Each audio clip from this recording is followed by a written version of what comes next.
Ok, et ben faisons ça. Donc, je vais lancer la partie présentation et puis je vous passerai la main par la suite. Donc, Rémi Lortuard, donc référent éco-conception au sein du centre technique IPC pour la plasturgie et les composites, avec pour objectif aujourd'hui de vous présenter l'action Acte pas à pas, Pacte Industrie et du coup le dispositif Pacte pas à pas, sur lequel je reviendrai un petit peu plus tard. Mais je passe la main donc à nos partenaires Ecodev et Citepa. Bonjour, bonjour à tous. David Béguenot. De mon côté, je suis consultant chez Ecodev depuis 7 ans. Je suis ingénieur de formation et ma spécialité, notamment chez Ecodev, c'est d'accompagner les entreprises dans cette démarche acte qu'on vous présentera dans les prochaines slides. Et donc, pour ma part, Benjamin, également de chez Ecodev. Je suis l'un des cofondateurs et ravi d'être là aujourd'hui. Et je termine donc, Romain Bord, ingénieur d'études au CITEPA et responsable du département industrie et empreinte, notamment sur tous les enjeux de transition bas carbone des entreprises. Et donc, j'interviens avec Ecodev en tant que prestataire et bureau d'études pour accompagner les entreprises. Très bien. Eh bien, j'espère qu'un maximum de participants est connecté. Et ce que je vous propose, c'est de refaire un petit peu d'historique sur comment on en arrive à proposer cette initiative plasturgie bas carbone autour du dispositif Pacte Industrie de l'ADEME. Ça fait quelques années qu'on accompagne les industriels de la plasturgie sur la partie bilan gaz à effet de serre. Et au fur et à mesure des échanges qu'on a pu avoir au travers des ateliers qu'on anime, on a bien identifié la difficulté potentiellement de construire finalement des plans d'action engageants et des stratégies de décarbonation globale au sein de nos industriels. Et on a cherché depuis le début de l'année là, à essayer de construire un collectif ou de voir un petit peu comment on pouvait amener de l'information auprès des industriels sur ces thématiques. Et donc, c'est en courant mai où on a pris et on s'est un peu intéressé de plus près au dispositif Pacte Industrie et notamment à la partie acte pas à pas, qui permet justement de construire cette stratégie de décarbonation auprès des industriels. Et donc, du coup, c'est comme ça qu'on a lancé cette opération en construisant un projet pour valider finalement auprès de l'ADEME la possibilité justement de lancer un collectif autour de cette thématique. C'est comme ça qu'on en est là aujourd'hui. On a eu un premier lot finalement d'industriels qui étaient prêts à nous suivre sur cette thématique et qui étaient intéressés par cette thématique. Et donc du coup, aujourd'hui, on est là pour vous apporter un peu de clarté sur le contenu de ce dispositif et puis venir recruter les derniers industriels intéressés pour compléter notre collectif, sachant qu'il nous faut un minimum de 10 industriels pour pouvoir engager ce projet. Voilà pour ça. Rapidement, ce qu'on va aborder, on va revenir rapidement sur la partie décarbonation. Pourquoi décarboner et quels sont les intérêts pour les industriels de travailler ces thématiques-là. On rentrera un peu dans le détail du dispositif proposé. Pour ça, je m'appuierai sur l'expertise de Ecodev et de Citepa pour rentrer dans le détail, qui sont plus habitués que nous finalement de gérer ces dispositifs et notamment le dispositif Acte pas à pas.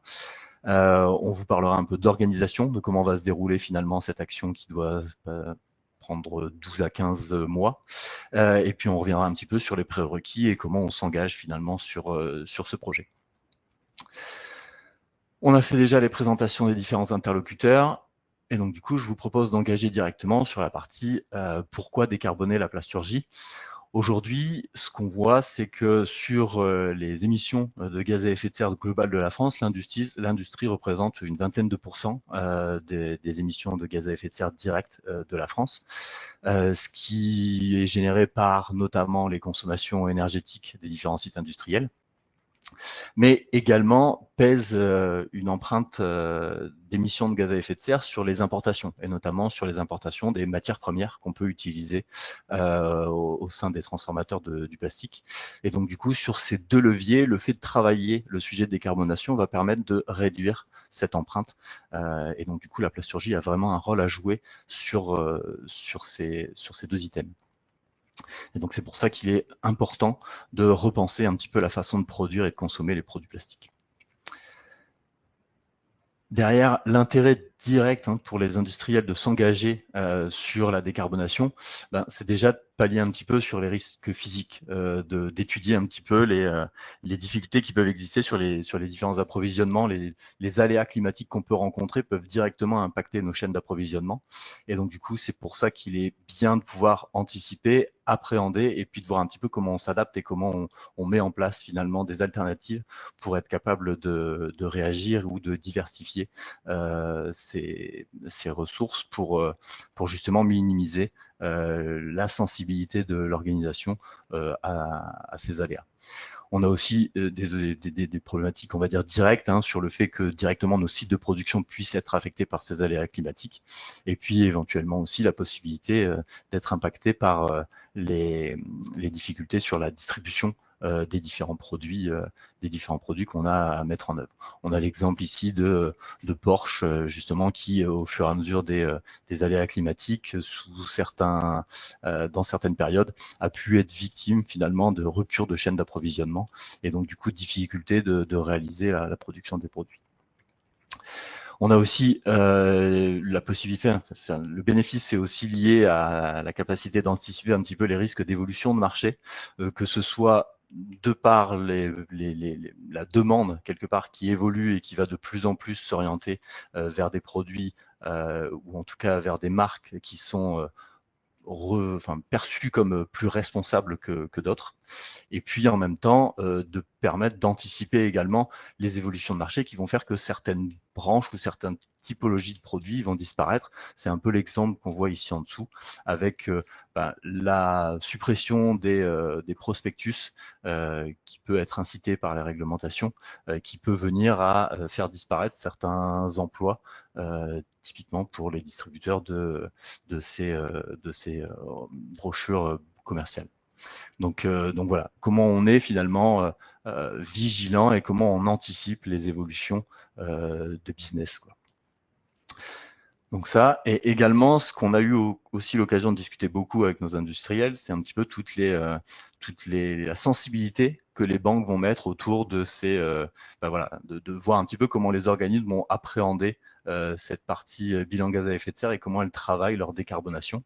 Donc ici, on a plusieurs exemples d'indicateurs climat qui sont mis en place par notamment la Banque de France pour évaluer finalement la performance des différentes industries ou des différents industriels sur cette thématique de décarbonation. Et du coup, cet indicateur repose directement sur la méthode ACT.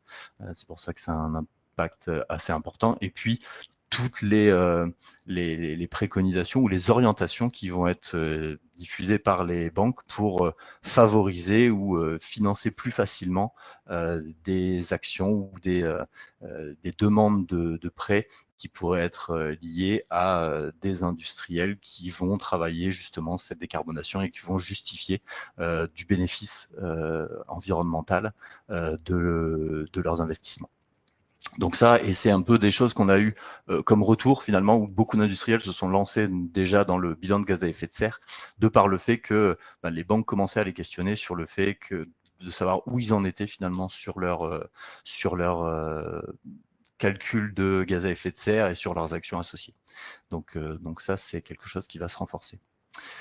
Donc pour ce faire, on propose du coup d'intégrer ce collectif dans le dispositif Acte pas à pas, qui a vraiment cette vocation d'accompagner les organisations dans la planification d'une stratégie climat alignée sur les accords de Paris. Et donc pour ce faire, on a sollicité des bureaux d'études qui sont Ecodev et le CITEPA, qui sont experts sur ces thématiques-là, pour justement venir en animation de ces accompagnements individuels auprès des différents industriels qui vont prendre part à ce collectif. Et donc du coup, je passe la main peut-être à Benjamin et Romain pour présenter rapidement Ecodev et le CITEPA. Merci Rémi, et merci aussi de nous avoir fait confiance. Ecodev, c'est une société qu'on a créée il y a à peu près 16 ans maintenant, et on est historiquement dédié au sujet du climat et de la RSE au sens large. Donc on a, depuis notre création, réalisé beaucoup de comptabilité carbone et beaucoup de stratégies climat auprès d'industriels de votre secteur. Donc on appréhende plutôt bien. Et on a aussi contribué au développement de plusieurs méthodologies ACT, puisqu'il y a une approche sectorielle. Donc on a été au cœur du réacteur de la méthodologie.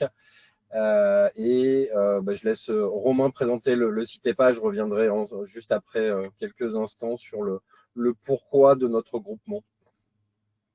Oui, merci Benjamin. Donc, en 2 mots, donc le CITEPA, on est une association donc à but non lucratif et on a la spécificité de travailler à la fois à l'échelle de l'entreprise et à l'échelle nationale, puisque c'est le CITEPA qui réalise chaque année les estimations d'émissions de gaz à effet de serre pour le ministère de l'écologie en France, donc toutes sources d'émissions, le transport, l'énergie et bien sûr les émissions des procédés industriels. Donc, on va avoir cette vision nationale des émissions de gaz à effet de serre et de polluants, en plus des émissions qu'on peut calculer à l'échelle des entreprises.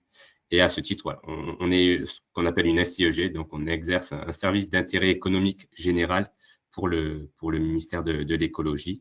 Et depuis plusieurs années, on accompagne les entreprises dans le cadre de méthodes d'élaboration de la stratégie de décarbonation via ACT pas à pas, mais également d'évaluation de ces stratégies climat via ACT évaluation.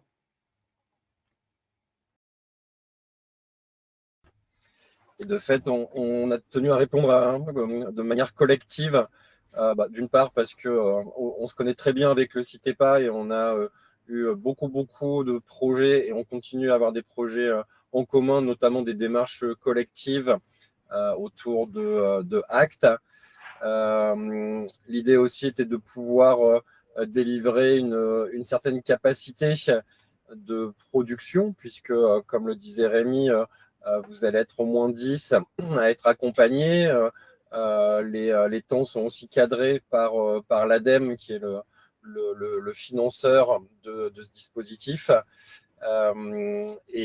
Aussi pour pouvoir vous garantir une homogénéité dans nos pratiques, puisqu'on a développé beaucoup de choses ensemble, et comme je disais, mené beaucoup de projets.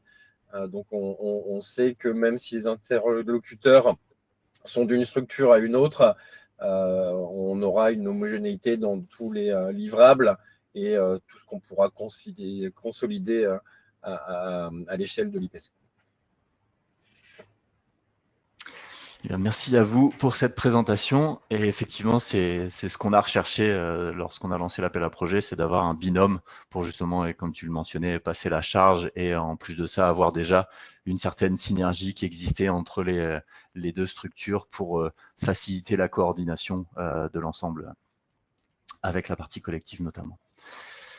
Ok, si maintenant on rentre un petit peu plus dans le dispositif proposé, là je vais passer la main à David pour vous expliquer un peu plus spécifiquement la partie acte pas à pas et l'accompagnement individuel.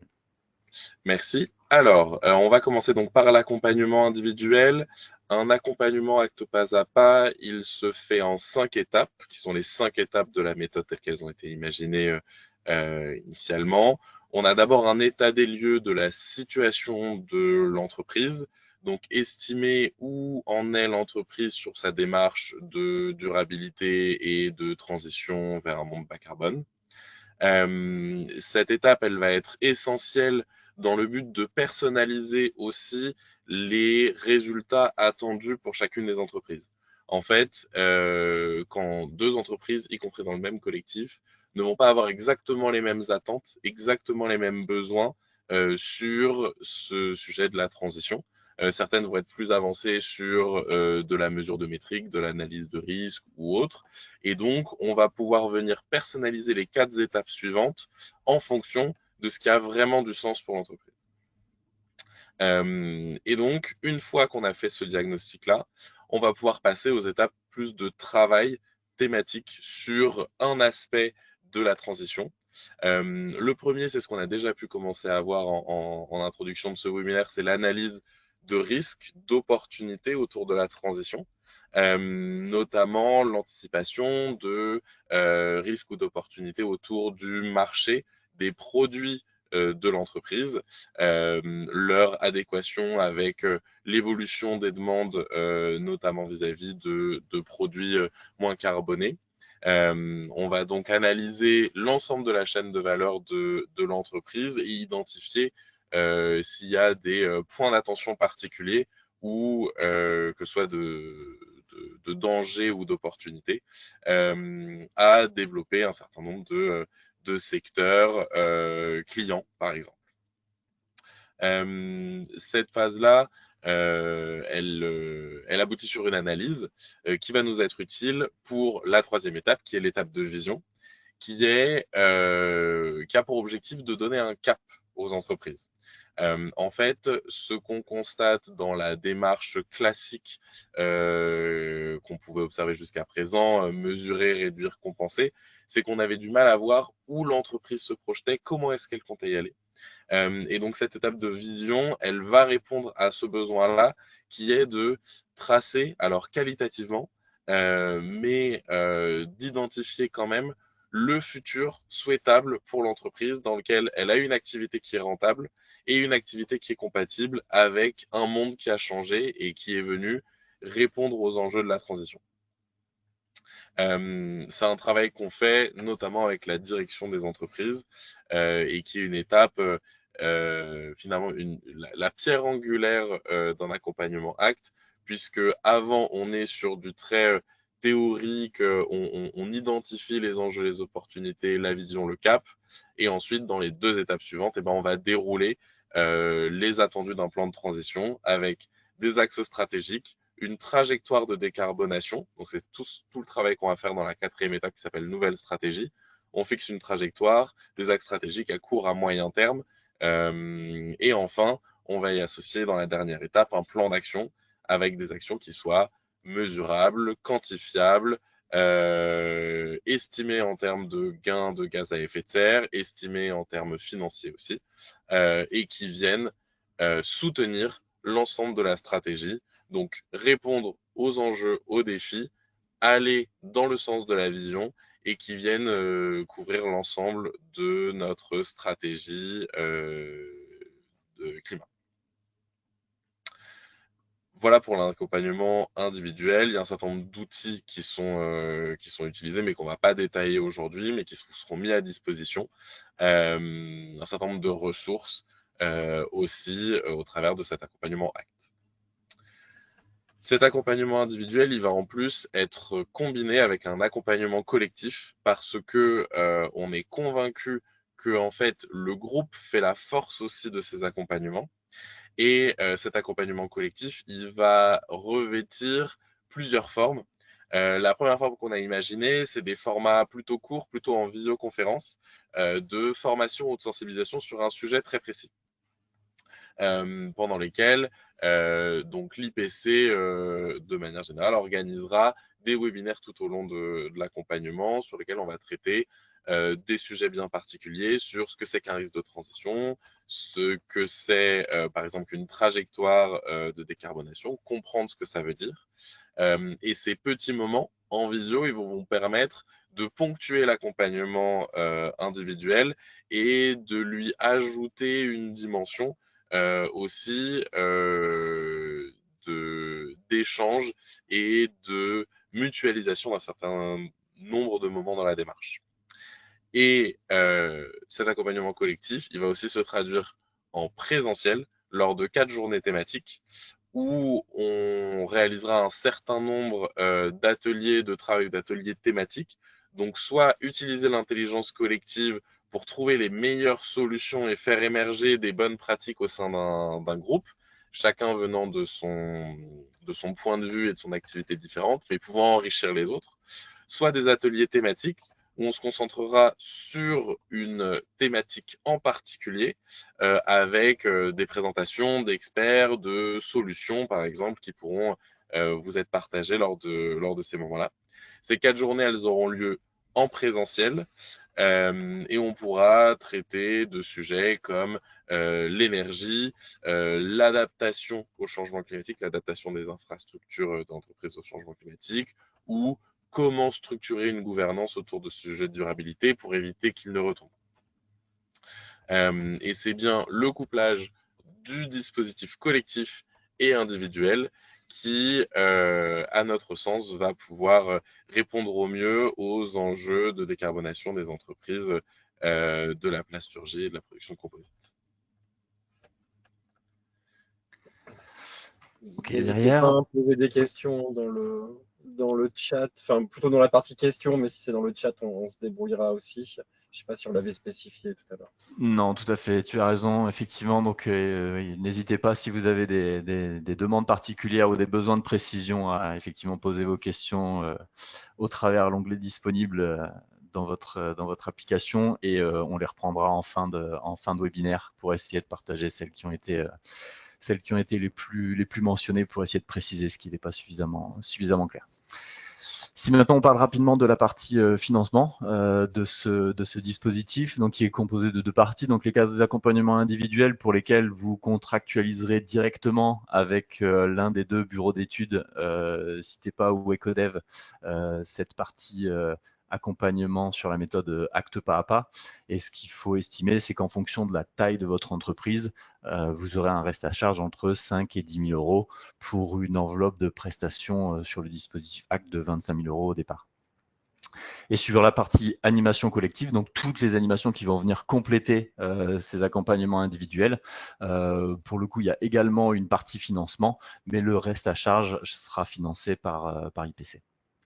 Donc pas de supplément pour les industriels. Vous prenez votre accompagnement auprès d'Ecodev, vous Citepa sur la partie acte pas à pas et on se charge du reste pour l'organisation du collectif et le financement de ces prestations complémentaires. Voilà pour le dispositif. Maintenant, si on parle un petit peu organisation sur comment tout ça va fonctionner.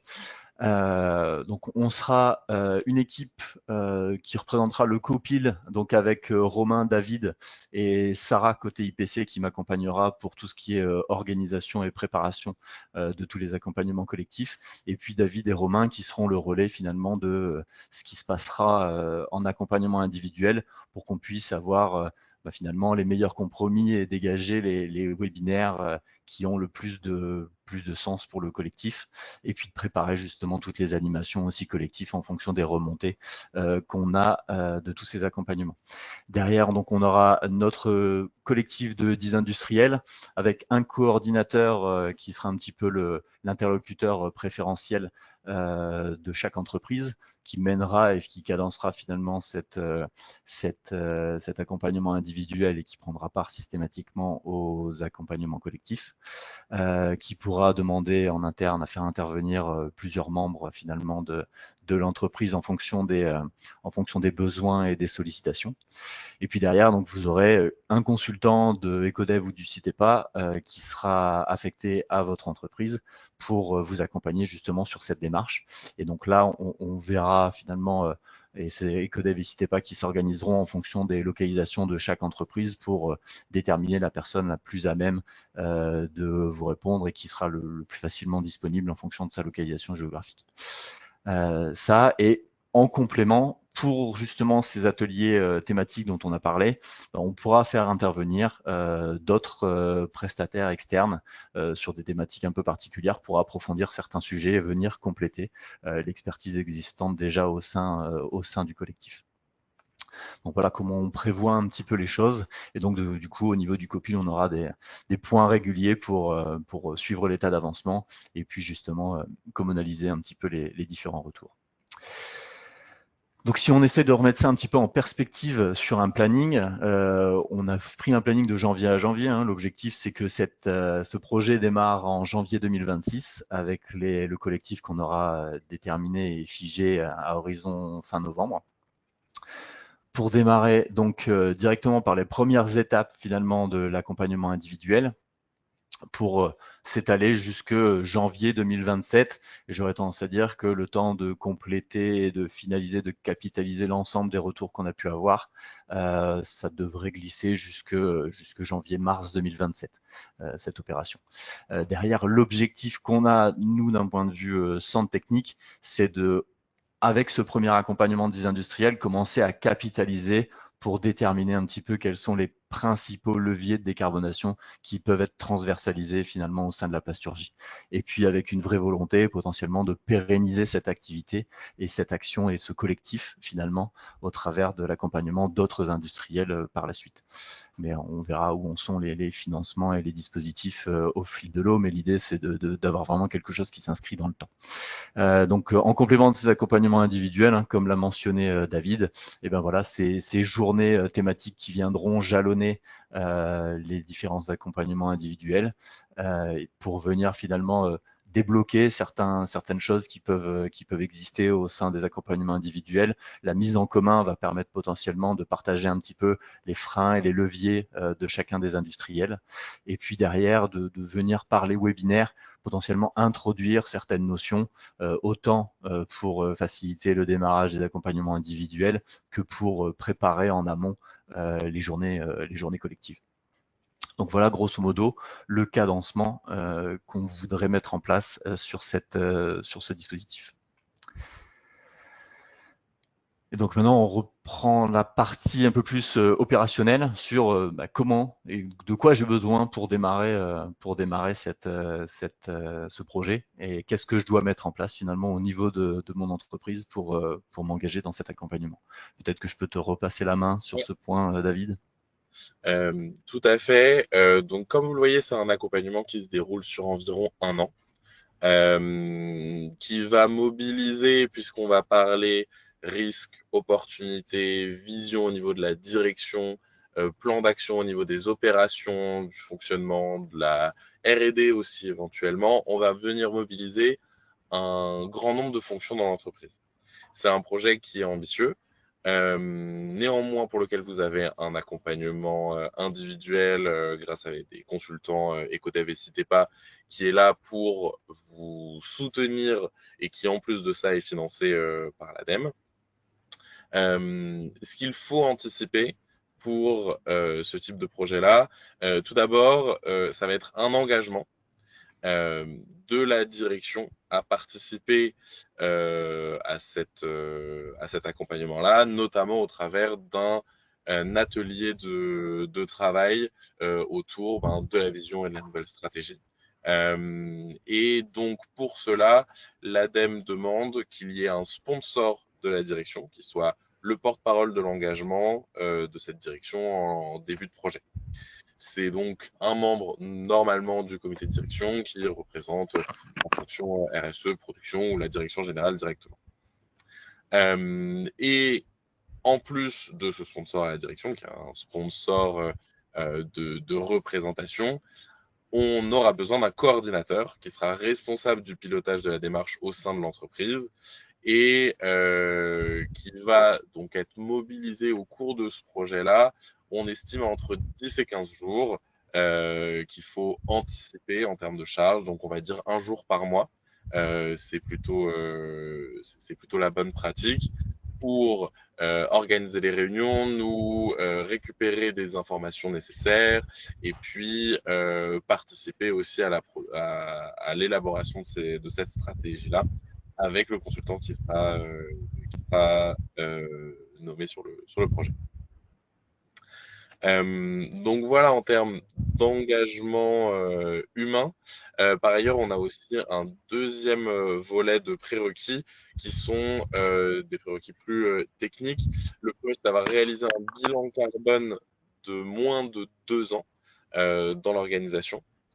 Et le deuxième, une fois l'engagement validé, notamment le dossier envoyé à l'ADEME, vous vous engagez à réaliser la formation. Donc, le coordinateur en entreprise doit être formé à acte pas à pas au travers d'une formation qui dure 4 demi-journées et qui coûte 1 000 € à laquelle vous devez vous inscrire indépendamment.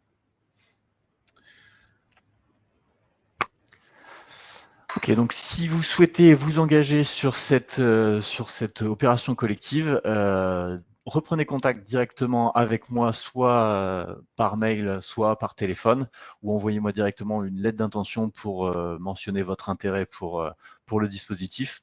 Notre objectif, c'est de finaliser notre groupe d'industriels d'ici à fin novembre pour qu'on puisse présenter un petit peu tous les éléments auprès de l'ADEME et valider le financement pour un démarrage serein en janvier. Donc les différents éléments, donc il y a la lettre d'intention, et puis après, quelques informations sur les entreprises et sur la taille, qui permet de confirmer un petit peu le budget qu'on a estimé auprès de l'ADEME pour avoir les financements. Et puis derrière, une synthèse de bilan de gaz à effet de serre pour bien montrer finalement qu'on a déjà les éléments permettant de rentrer finalement dans ce dispositif.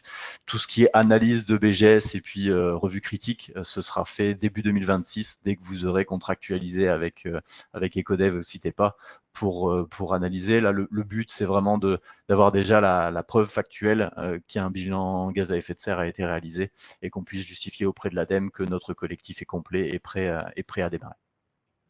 Donc voilà, donc n'hésitez pas à prendre contact, même si vous voulez des compléments d'information.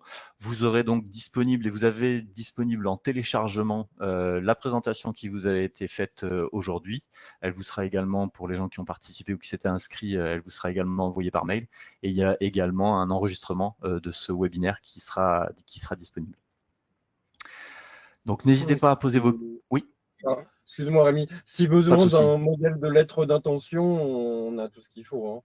On a ça aussi, effectivement. Donc, n'hésitez pas à me solliciter pour avoir un modèle si vous le souhaitez, et je vous diffuserai ça dans les meilleurs délais. Même potentiellement, on pourrait vous l'envoyer et je le transmettrai pour qu'il vous soit envoyé directement avec la présentation du webinaire.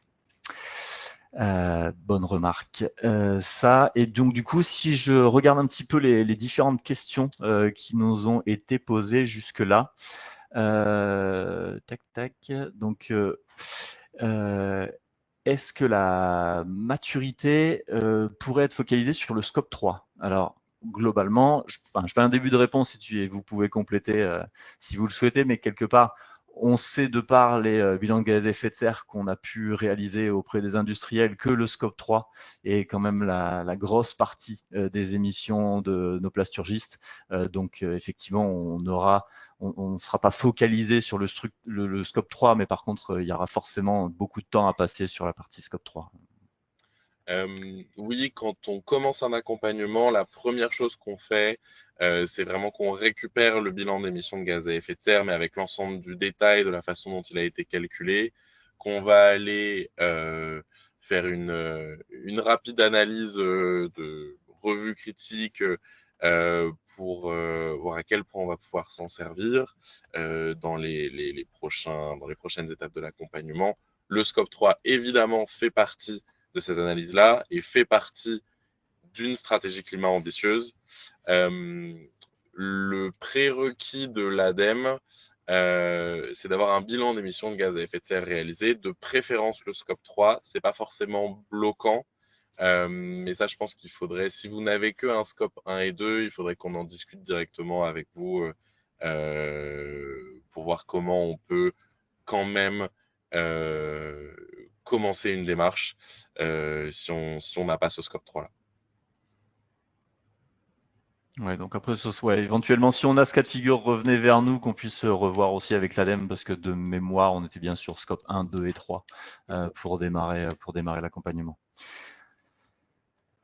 Ok pour ça. On est bien sur, pour répondre à une question, on est bien effectivement sur une logique interfilière. L'objectif, c'est vraiment d'avoir un collectif centré autour de la plasturgie et des composites pour essayer d'orienter et de focaliser un petit peu le partage sur les problématiques spécifiques à la filière. Donc effectivement, c'est l'orientation qui est retenue pour notre dispositif. On a une question pour savoir si la formation pour les prérequis de la formation acte pas à pas est à réaliser de manière individuelle pour chaque industriel. Oui, effectivement, c'est une démarche que vous devez mener auprès de l'ADEME. Il y a des créneaux qui sont disponibles sur la fin de l'année. Pour être complètement transparent avec vous, on monte aussi en compétences de notre côté IPC, je parle parce qu'il n'y a pas de souci pour Ecodev et le citez pas, mais on monte aussi en compétences sur cette partie acte pas à pas sur la fin de l'année afin d'être capable de vous suivre et de vous accompagner au mieux. Donc, je sais qu'il y a des créneaux qui sont disponibles sur le site de l'ADEME pour novembre et décembre.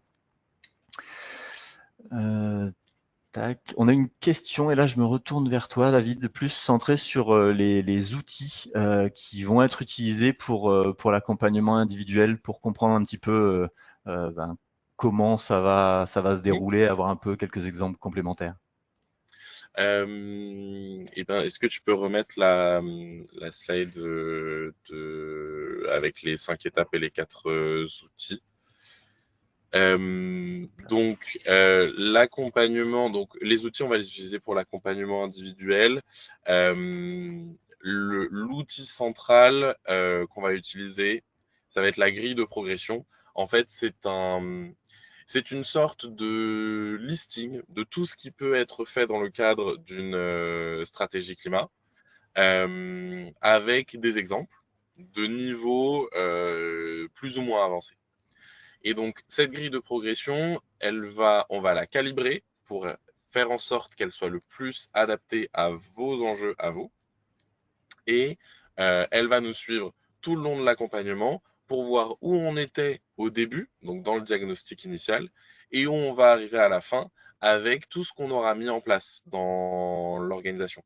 Et donc, on sera capable à la fin de l'accompagnement de dire, ben voilà, vous aviez une maturité de 1 sur 4 ou 5 sur 20 au lancement de la démarche. On a mis en place, on a réalisé ensemble une analyse de risque, on a formalisé une stratégie, un plan d'action. Et voilà, à l'arrivée, on est plutôt à 12 sur 20, par exemple. Et dans les prochaines années, vous pourrez continuer à utiliser cette grille de progression-là pour monitorer à quel point vous avez développé des nouvelles briques qui vous rendent plus crédible du point de vue de votre engagement, qui montrent aussi la réduction de vos émissions de gaz à effet de serre, par exemple. Donc ça, c'est vraiment la grille de progression, ça va être le grand fil rouge de l'accompagnement. Et ensuite, on a 2 outils qui s'appellent l'outil de performance carbone et de boîte à outils stratégique. Ces 2 outils-là, ils ne sont pas obligatoires au sens strict, et notamment si vous êtes déjà outillé en termes de suivi d'émissions de gaz à effet de serre avec un outil, par exemple. On va s'appuyer sur ce que vous avez déjà en interne.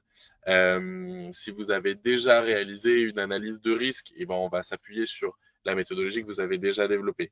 L'idée, c'est vraiment de s'intégrer à la stratégie de l'entreprise. Donc, on a des templates qui existent en termes d'analyse, de risque, d'opportunité, de trajectoire. Mais si vous avez déjà des choses qui existent en interne, on pourra évidemment s'appuyer sur ce que vous faites déjà. Et c'est tout l'objectif. Si vous voulez, en complément, on pourra vous envoyer quelques exemples de livrables qu'on a déjà pu réaliser sur une analyse de risque autour d'un métier,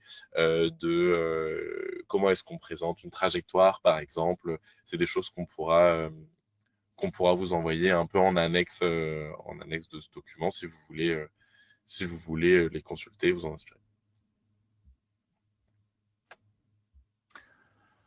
Ok, et donc on a une autre question sur la méthodologie utilisée pour le bilan de gaz à effet de serre. Est-ce qu'il y a une comptabilité particulière ou est-ce que le GHG protocole ou le bilan de gaz à effet de serre réglementaire ou l'ISO, tout ça, ça fonctionne? Ou est-ce qu'il y a un format type? Pas de contraintes. Bilan carbone, ISO, bilan GES réglementaire, GHG protocole, tout fonctionne. Ok. Eh ben, je pense qu'on a fait le tour des questions. N'hésitez pas si vous avez encore quelques interrogations, on peut les prendre. On a encore un petit peu de temps si vous le souhaitez. Je vous laisse quelques instants. Je remets la dernière slide, histoire de vous rappeler une nouvelle fois la deadline du mois de novembre. Finalement, c'est ici que tout se joue si vous voulez intégrer ce dispositif. c'est maintenant. N'hésitez pas à revenir vers moi. De toute façon, moi, je ferai suivre si les questions sont un peu plus spécifiques auprès de David ou de Romain qui pourront vous apporter les réponses complémentaires si ça dépasse un peu mes compétences, notamment sur la partie acte pas à pas. On a fait appel à des experts, on va s'en servir. Donc voilà. Je ne vois pas d'autres questions. Je ne sais pas si côté Ecodev ou Citepa, vous souhaitez ajouter un dernier mot. Pour ma part, de nouveau des remerciements et puis hâte de répondre aux questions éventuelles des entreprises et surtout de lancer ce beau projet. Ok, donc on vient de recevoir une dernière question concernant le financement. Donc je reviens sur la partie financement. Donc pour réexpliquer, la seule chose qu'il faut retenir pour les industriels, c'est que vous engagez dans la démarche à partir du moment où on a la validation de l'ADEME définitive par rapport à la quantité d'industriels membres de cette action collective. On vous met en relation avec le bureau d'études. Je pense que c'est David qui prendra la main là-dessus et qui vous réorientera vers l'interlocuteur qui va bien pour monter le devis sur cet accompagnement individuel autour des 25 000 € dont j'ai parlé. Et après, IPC prendra en charge finalement le reversement de la subvention associée par l'ADEME. Il faudra juste se mettre d'accord en fonction du timing pour la redistribution de cette subvention, sachant que la totalité de la subvention sera versée à la fin de l'action. Donc, vous contractualisez directement avec le bureau d'études, avec le jalonnement et l'échéancier de paiement associé. Et puis, en fin de dispositif, vous avez le retour de la partie subvention de la part d'IPC qui transmettra finalement la subvention de l'ADEME. J'espère avoir été un peu plus clair.